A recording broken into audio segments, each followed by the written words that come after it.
నీ పక్కన వాళ్ళు పాపం చేస్తుంటే ఇది నేను చేయను, నేను దేవుణ్ణి నమ్ముకున్నా అని చెప్పగలవా? చెప్తుంది.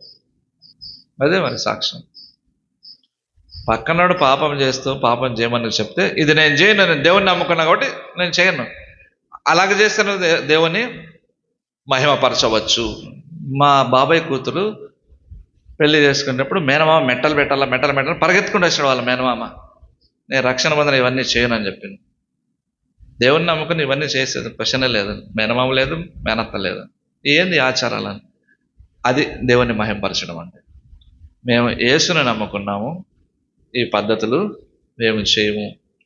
భర్త చనిపోతే చకా గాజులు బాగా కొట్టిస్తారు, తెల్ల చీర కడతారు, ఇంకా ఆమె మొత్తం ప్రపంచం అంతా వెళ్ళిపోయింది, ఇంకా సావని అన్నట్టుగా ఆమె చూపిస్తారు అనమాట. తెల్ల చీర కట్టి గాజులు బాగా కొట్టేసి మేకప్ చేసి. యేసు మహింపరచబడతాడా ఇవన్నీ చేస్తుంటే చెప్పండి?